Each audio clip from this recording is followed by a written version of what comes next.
الحمد للہ رب العالمین والصلاة والسلام علی حبیبہ محمد وآلہ وصحبہ اجمعین۔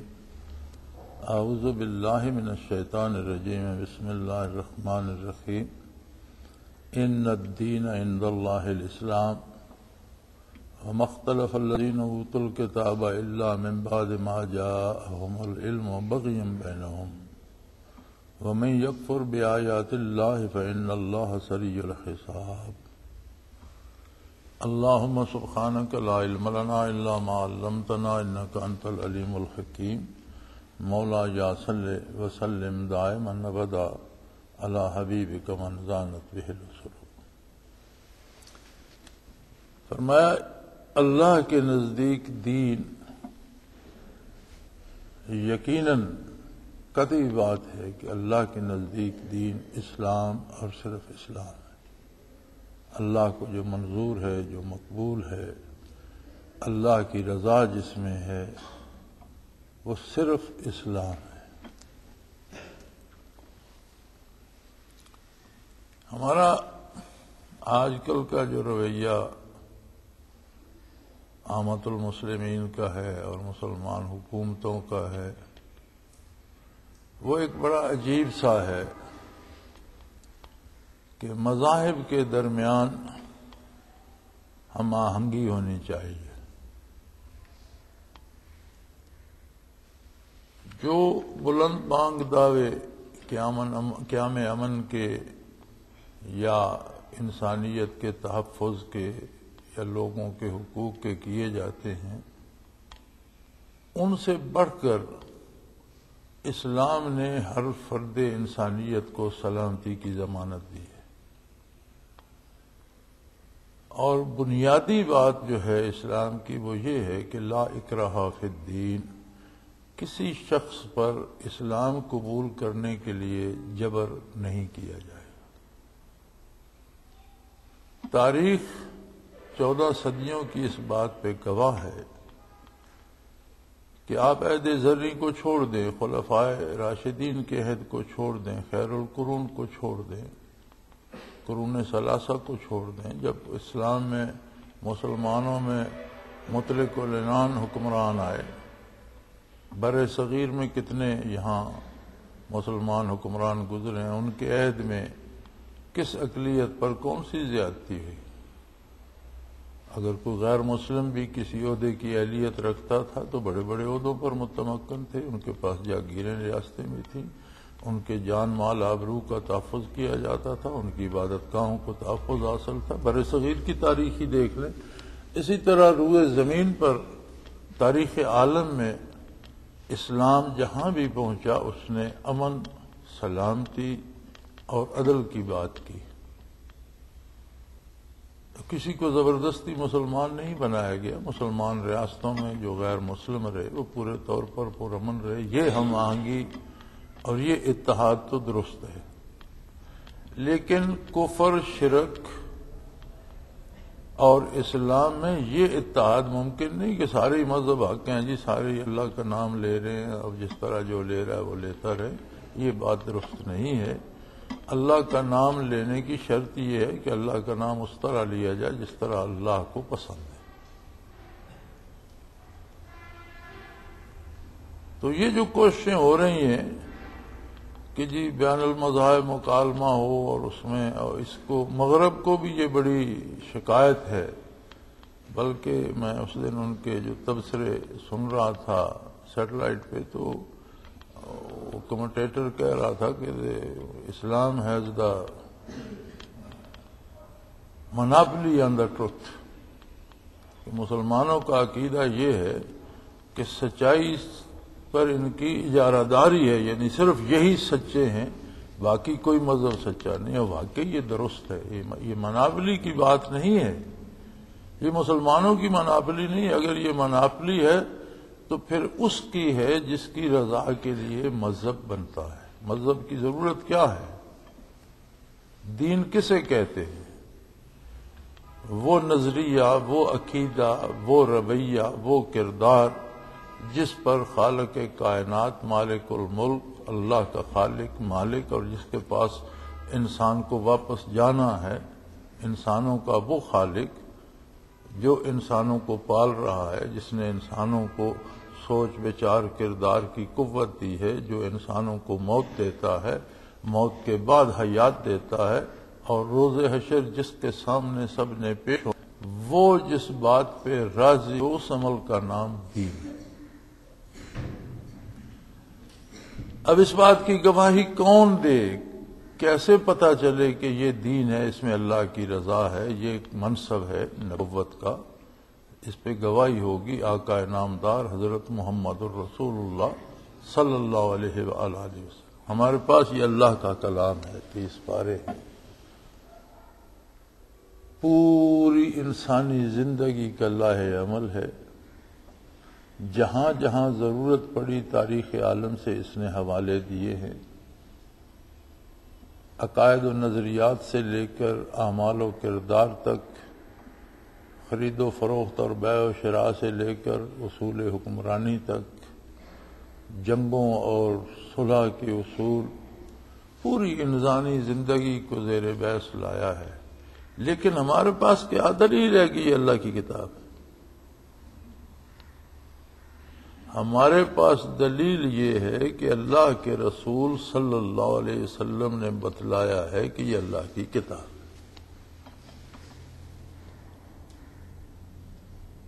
یہی سب سے بڑی دلیل ہے ہمارے پاس کہ حضور نبی کریم صلی اللہ علیہ وسلم نے بتایا ہے کہ یہ سارے جو اس میں کتاب میں جو کچھ ہے یہ سارا اللہ کا کلام ہے، اللہ نے ارشاد فرمایا ہے، اور یہ اللہ رب العزت کی بات ہے۔ اسی طرح اس کی جو تفسیر و تعبیر ہے وہ کہاں تک جاتی ہے؟ قرآن میں تو اجمال ہے، بنیادی باتیں ہیں، اصولی باتیں ہیں۔ اب وہ اصول کہاں کہاں لاگو ہوتے ہیں اور ان کی وضاحت کیا ہے، یہ ساری بات حدیث شریف میں موجود ہے۔ قرآن نے کہہ دیا اقیموا الصلاۃ۔ اب صلاۃ کے اوقات کیا ہیں، اس کی رکعتیں کتنی ہیں، ہر رکعت میں پڑھنا کیا ہے، اس میں رکوع سجود کتنے ہیں، کس طرح سے کرنے ہیں، نماز شروع کیسے کرنی ہے، ختم کیسے کرنی ہے، نماز کس حالت میں ہوتی ہے، لباس کیسا ہونا چاہیے، وضو کیسے ہونا چاہیے، اس کا طریقہ کیا ہے۔ قرآن نے تو فرائض وضو بتا دیے کہ کونیوں تک ہاتھ دھو لو، منہ کو دھو، سر کا مسح کرو اور پاؤں دھو لو، بات ختم ہو گئی۔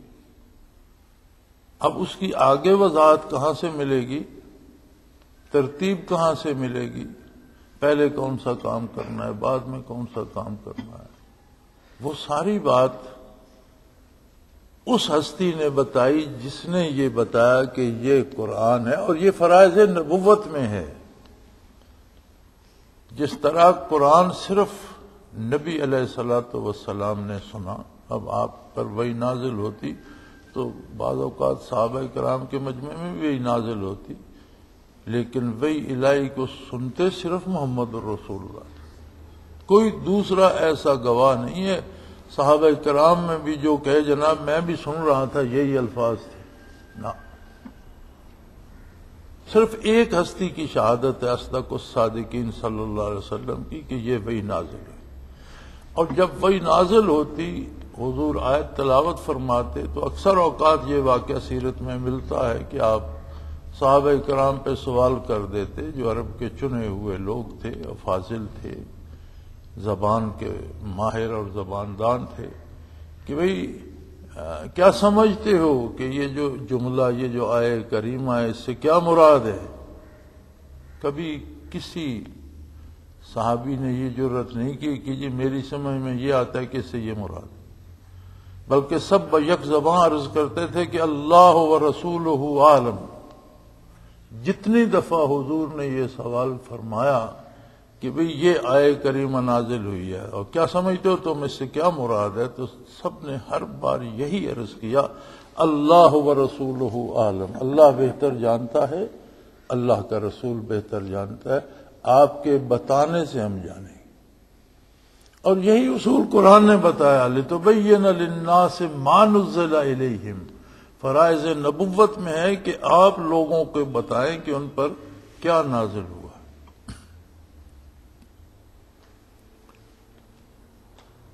تو آپ صلی اللہ علیہ وسلم کا فرمان، آپ نے جو وضاحت فرمائی، آپ نے جو تعلیم فرمائی، صحابہ کا تعامل، قرآن کا حکم بڑا سادہ ہے، اس میں کوئی ابہام نہیں۔ ان الدین عند اللہ الاسلام، اللہ کو جو منظور ہے دین وہ اسلام اور صرف اسلام۔ اسلام کے باہر کوئی رسم، کوئی رواج، کوئی کام دین کے نام پر اللہ کو مقبول نہیں ہے۔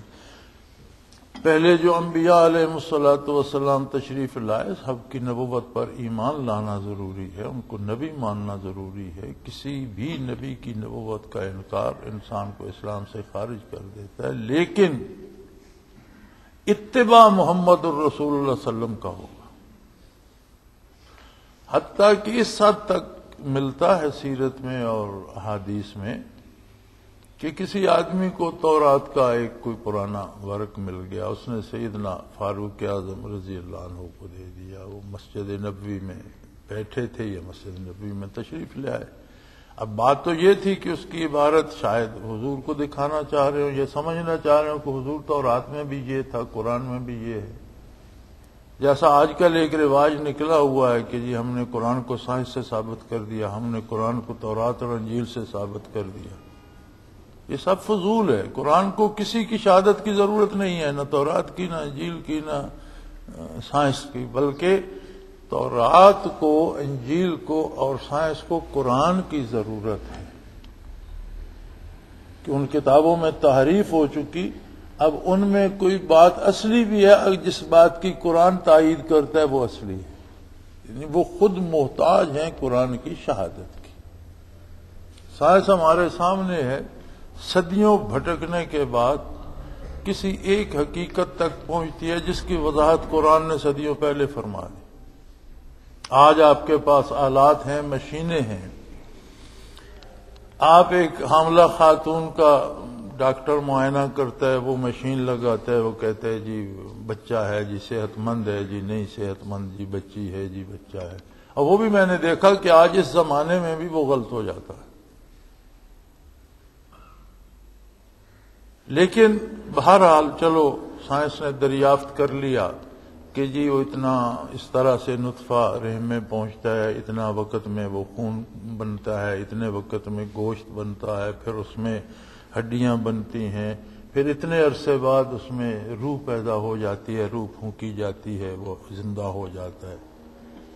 قرآن حکیم نے تو 1400 سال پہلے یہ ساری حقیقت بتا دی تھی۔ سائنس نے کون سا تیر مارا؟ صرف ان باتوں کی تصدیق کی جو محمد الرسول اللہ صلی اللہ علیہ وسلم نے بتائی تھی، بلکہ میعاد تک، اوقات تک، دنوں اور گھنٹوں تک کہ نطفے سے لوتھڑا کتنے وقت میں بنتا ہے، اس سے گوشت کتنے وقت میں بنتا ہے، اس سے ہڈی کتنے وقت میں بنتی ہے، اس سے وجود کتنے وقت میں بنتا ہے، اور روح کب پھونکی جاتی ہے، سارا کچھ قرآن نے بتا دیا، نبی کریم صلی اللہ علیہ وسلم نے وضاحت فرما دی۔ اور 14 صدیاں بعد سر کھپا کھپا کر سائنس اس کی تصدیق تک پہنچی کہ واقعی ایسا ہو۔ اس وقت کون سی مشینیں تھیں، کون سے آلات تھے؟ کچھ بھی نہیں تھا، لیکن جس نے بنایا، پیدا کیا، وہ تو جانتا ہے۔ اس نے اپنے نبی کو بتایا، اس نے اپنی کتاب میں نازل فرمایا۔ تو اسی طرح قرآن کو کسی خارجی گواہی کی ضرورت نہ ہے، نہ اللہ کریم نے اس کا اسے محتاج رکھا ہے۔ اس کے لیے ایک ہی گواہی ہے کہ یہ ثابت ہو جائے کہ یہ بات محمد الرسول اللہ نے فرمائی ہے کہ یہ الفاظ جو ہیں یہ قرآن کی آیت ہے، بات ختم ہو گئی۔ پھر اس کی وضاحت وہ مانی جائے گی جو نبی کریم صلی اللہ علیہ وسلم نے فرمائی۔ ہمارے دانشوروں کا کیا ہے؟ میں خود اپنے کانوں سے سن رہا تھا، ٹیلی ویژن پر ایک دانشور فرما رہے تھے کہ بھئی شراب سے اجتناب کا حکم تو قرآن میں ہے، بجتنبو ہو تو قرآن نے کہا کہ اس سے اجتناب کرو، پرہیز کرو، لیکن حرام نہیں کہا اور اتنا منع نہیں کیا کہ بندہ پیے ہی نہیں۔ تو قرآن نے منع کیا، انسان سے غلطی ہو سکتی ہے، تھوڑا بہت پی لیتا ہے تو وہ حرام تو نہیں ہے نا، وہ تو اجتناب کا حکم ہے، حرمت کا تو کہیں نہیں قرآن میں۔ اسی طرح پردے کے بارے کہہ دیا جاتا ہے، یہ بڑا مزے کا سوال ہے، قرآن میں کہاں لکھا ہے کہ سر پر دوپٹہ لو؟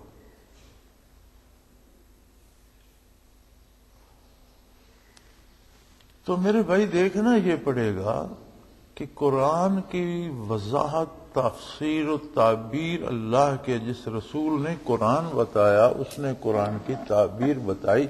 تو یہ جو وجتنبو یا اجتناب کا حکم ہے شراب سے، اس کا معنی حضور نے کیا بتایا؟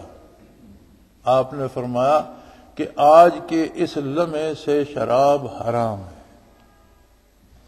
اور نہ صرف شراب پینا حرام ہے، شراب بنانا حرام ہے، شراب بیچنا حرام ہے، شراب پر مزدوری کرنا حرام ہے کہ آپ کے پاس آپ مزدوری کے لیے یا کوئی کہتا ہے یار یہ شراب کی پیٹی اٹھا کر وہاں رکھو اتنے پیسے لے لو، تو وہ مزدوری اور اجرت بھی حرام ہے۔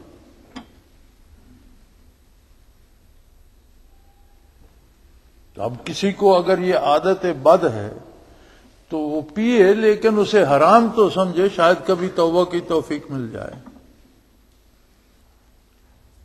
لیکن اگر اسے قرآن میں تحریف کر کے، وہ برابر ہے کہ آپ قرآن کے الفاظ تو نہیں بدل سکتے، لیکن اگر آپ معنی بدلنے کی کوشش کریں گے تو یہ تو بہت بڑا ظلم ہے۔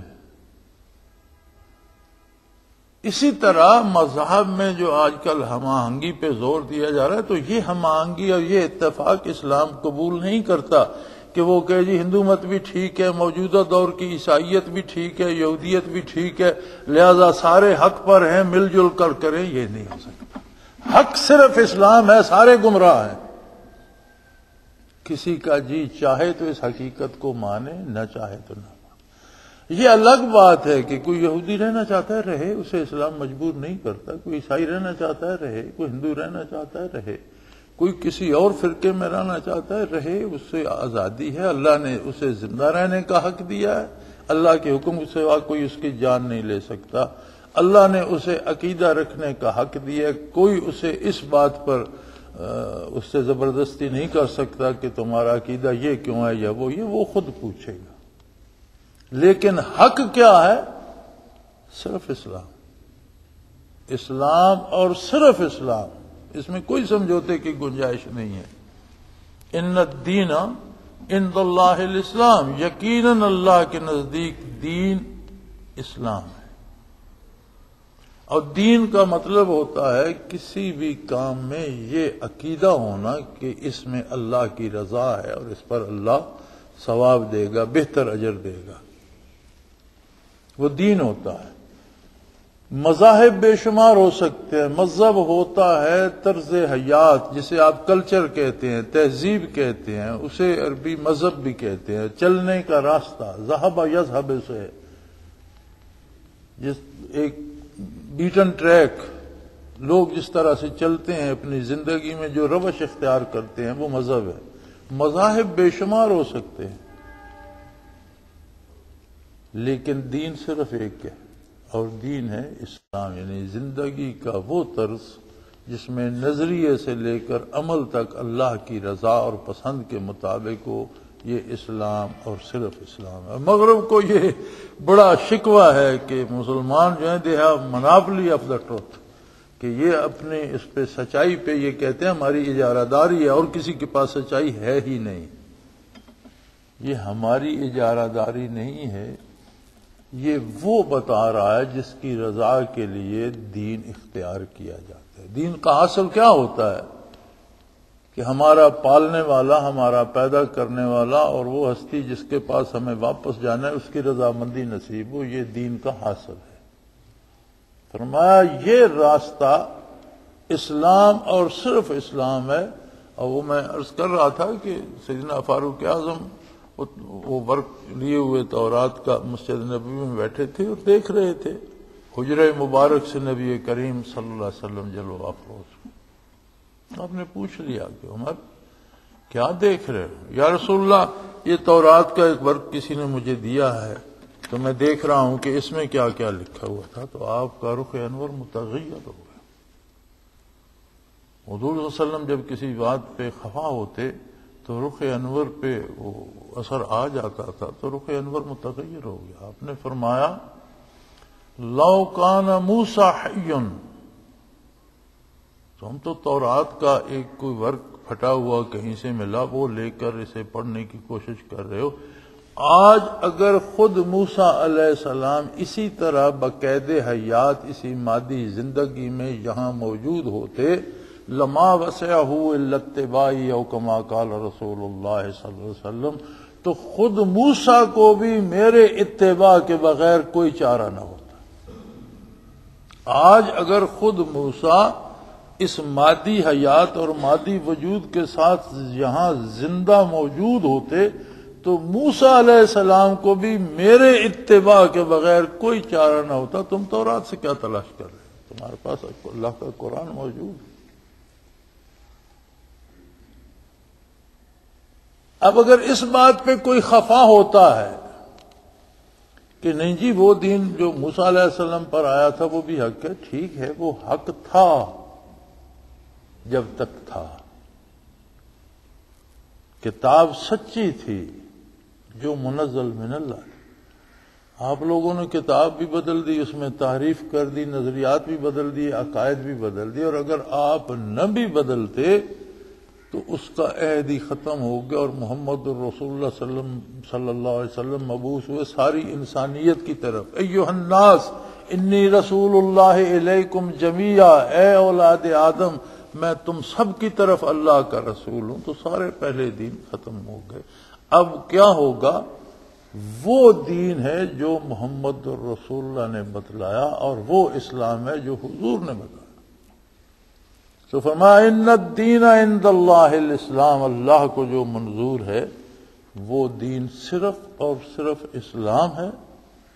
وما اختلف الذین اوتوا الکتاب، اب سوال یہ پیدا ہوتا ہے کہ پہلی کتابیں بھی تو آسمانی ہیں، اور جن لوگوں کے پاس آسمانی کتابیں ہیں، تورات ہے، انجیل ہے، زبور ہے، تو وہ کیوں جھگڑا کرتے ہیں نبی کریم صلی اللہ علیہ وسلم کے ساتھ؟ وہ کیوں قرآن کے ساتھ جھگڑا کرتے ہیں؟ وہ کیوں نہ اسلام کو سچ نہیں مانتے؟ ان کے پاس بھی تو اسلامی کتابیں جو ہیں آسمانی کتابیں ہیں. فرمایا وہ جھگڑا اس لیے کرتے ہیں بغیم بینہم، ان کے پاس جو علم آیا ہے، جو کتابیں آسمانی ان کے پاس ہیں، وہ بھی محمد الرسول اللہ کی تشریف آوری کی بشارت دیتی ہیں، وہ بھی قرآن کے آنے کی بشارت دیتی ہیں، وہ بھی انہیں حکم دیتی ہیں کہ جب اللہ کا آخری نبی مبعوث ہوگا تو تم سب بھی اس کی اطاعت کرو گے. وہ اپنی کتابوں سے بھی بغاوت کر کے، یعنی آپس میں بغیم بینہم، آپس میں بغاوت کر کے، اپنے دین سے اپنی کتابوں سے بغاوت کر کے محمد رسول اللہ صلی اللہ علیہ وسلم پر اسلام پر اعتراض کر رہے ہیں. اور رہے کفار اور مشرکین تو ان کے پاس تو پہلے سے کوئی حجت نہیں، کوئی آسمانی کتاب نہیں، کوئی آسمانی دلیل نہیں، کسی نبی کی وہ امت نہیں، کسی پیغمبر کا وہ اتباع نہیں، کہ وہ تو پہلے سے گمراہ ہیں. اگر کچھ قوت تھی یا کوئی بات بن سکتی تھی تو وہ ان کی تھی جو اہل کتاب ہیں. وہ کیوں مخالفت کرنے؟ اس لیے کہ ان کی کتابوں میں بھی حضور کی اور حضور کے دین کی اور حضور پر نازل ہونے والی کتاب کی حقانیت کا حکم موجود ہے. پھر اعتراض کیوں کر رہے ہیں؟ بغیم بینہم، اپنے آپس میں بھی بغاوت کر کے، اپنے دین سے بھی بغاوت کر کے، اسلام سے بھی بغاوت کر رہے ہیں. اور یاد رکھو وَمَن يَكْفُرْ بِآيَاتِ اللَّهِ فَإِنَّ اللَّهَ سَرِيعُ الْحِسَابِ.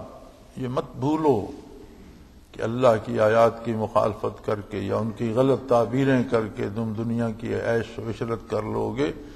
دنیا فانی ہے، اس کے سارے عیش فانی ہیں، اس کی سارے لذتیں فانی ہیں، اس کے سارے اقتدار فانی ہیں، اس میں جو کچھ ہے فنا ہونے والا ہے اور تم باقی رہنے والے.